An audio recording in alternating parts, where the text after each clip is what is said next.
beautiful irony of his brawl was he's fighting for a statue dedicated to peace that's going up in the new Peace Park coming to Atlanta. So, can you tell us a little bit about that? Yeah, sure. We're rebuilding a park that an ancestor of mine, the 37th mayor, Livingston Mims, built in the 1890s. It was about a 5-acre park then with a peace narrative. My dad, on his deathbed, compelled me to put it back.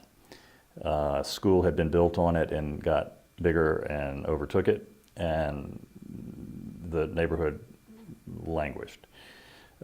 Now, Kasim Reed, our previous mayor, gave us essentially 20 acres, so a good bit more property adjacent to where the school currently is operating. And so we're rebuilding it and scaling it appropriately for the larger property, which makes the peace column large enough to take an elevator to the top. And essentially a 15-story building. And Chief Tomochichi is on the top. And his accolades in Britain, he is heralded as the co-founder of Georgia. Did you not take 8th grade Georgia history? I actually moved from Charlotte to Atlanta. Okay. So I did not get my dose of Georgia history when I was young. Good excuse. But hanging out with you, I've gotten more than my fair share of Georgia history. Well, and you know, we also, in MF, we run a Georgia History Museum, so we know a little bit about it, and yet I enjoy history, and Tomochichi was the coolest guy that I studied when I was a kid, and he became a great pal of General James Oglethorpe, our other co-founder. He could have massacred those guys from Yamacraw Bluff. It's a giant perch over the river where they were completely at his will, but he didn't. He befriended them and established native British colonial relations that have lasted 300 years here, and very unique. And the whole concept of Georgia as part of the English Enlightenment is extraordinary. And King George II, for whom we're named, with the help of the Walpoles and numbers of others, but of course Oglethorpe, spent more pounds sterling on the concept of Georgia than all of the other colonies combined. And we were a religious refuge. We had all sorts of things we don't need to go into detail because it's about Brawl for a cause, but it was an extraordinary gesture that Dr. King and Ambassador Andrew Young's papers, as well as on tape, say their ministries stand on the broad shoulders of Chief Tomochichi. He was the only American native chief regarded as a king by the British monarchy, and was asked to London and feted and celebrated as such. And a huge ball at Kensington Palace, where they lived at the time. He brought an entire entourage, including his heir, Tuna Howie, and extraordinary gestures happened when he was there. Tuna Howie brought his pet eagle. I don't know how that worked, but he did. And it brought about a story of Georgia excellence and Georgia peacemakers that the Nobel laureates who are now moving here find, we hope are moving here, find Georgia to be. They believe this narrative and they think it's unique in the world.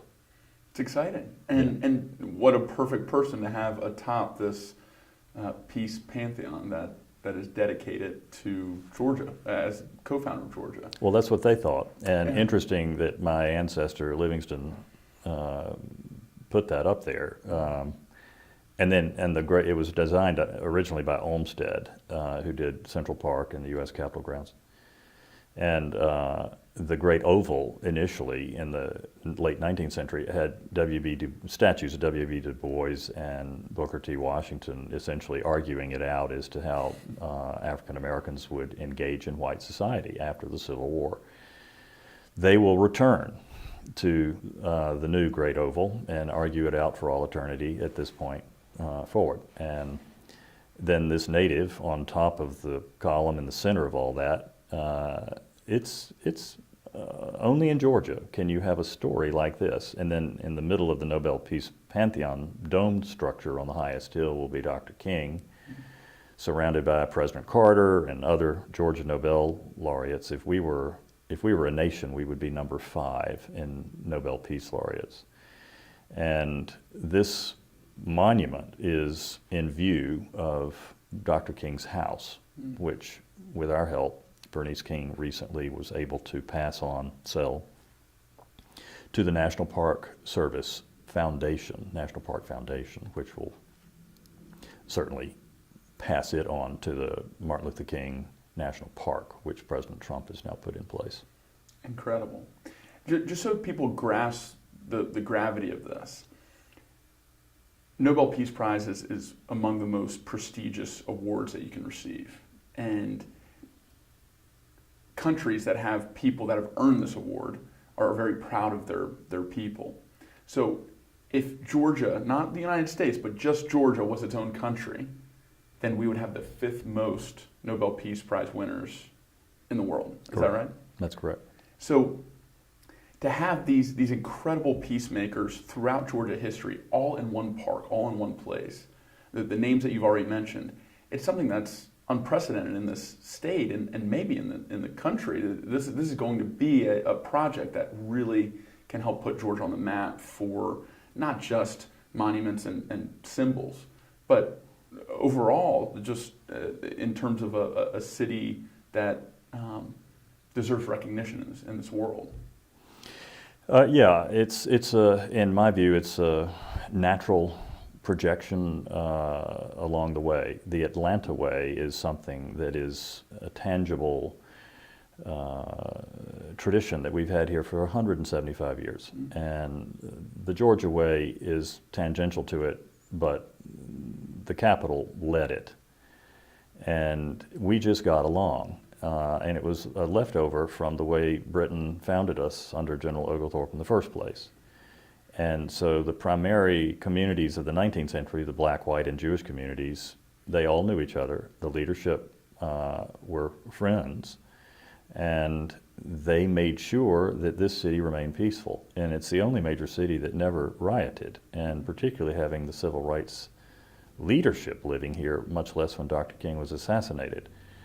The city was peaceful, and it wasn't by a feat of luck, it was by hard work. And I was blessed to learn this at the feet of my father, who was chosen by Hartsfield to be part of his generation to do that.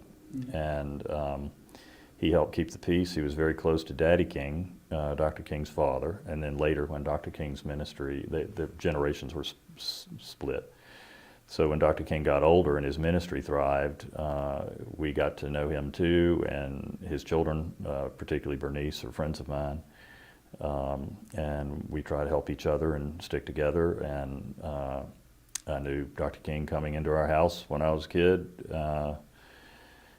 The meetings that would be held, we were always sent to the top floor and told not to look out the windows. And of course we did. And so we saw all these people coming in, and something was going on that they were trying to keep quiet or keep peaceful. And so I learned a lot when I was a kid.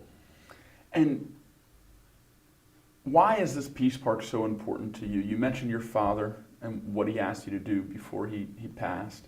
You're talking about these experiences during the Civil Rights Movement when you were young. How does that come together to this final project? Well, he gave me an order from his deathbed, and so any Southern man, having that kind of direction from a parent, you just don't stop until you're done. And he had battled. There were lots of battles that he had encountered as again, a guy your age, when he was first in public life. One, primarily the Peyton Road barricade, which is a well-chronicled event that happened here, where a wall was built over a major artery to keep black, prosperous people from moving into the Cascade neighborhood. And the idea being they would not move north of the wall. And from the Capitol, Dad made a speech saying this is not how we are. This has got to come down, and Americans do not wall themselves off from their fellow Americans. So you would think that was a normal speech today. It was not then, and Hartsfield had suggested strongly he make the speech from the Capitol. He held dual offices in City Hall and in the State House, but it resonated more from the Capitol. Well, it sure did, and my folks were off playing golf after the furor had sort of died down, but it hadn't died down enough for the Klan to show up at our house on Valley Road in Buckhead and burn a cross on our yard. That was a really interesting way at 6 to grow up really quickly, and that I was rendered pretty much speechless for a year. My mother, when I got a little bit older, got me talking again because the Fox Theater was in danger, and she was responsible for really getting that movement started. And she knew I loved that building, and she said, we're going to have the Fox Theater blown up on Saturday night, and you have to do something. No one knows it. And I said, Mom, I can't even drive. And she said, well, your sister can, and you figure it out. She was just trying to make me talk again. So Dad telling me from his deathbed with all that kind of childhood, it was important to him, and this was a community that mattered to him. And in rebuilding the park, we find now that the Nobel laureates seem to want to come here, Dr. King is their most famous laureate, and not just a peace laureate, all of them. They get 1 million hits a day, and over half are on Dr. King alone and growing. So they say that the United States has never built anything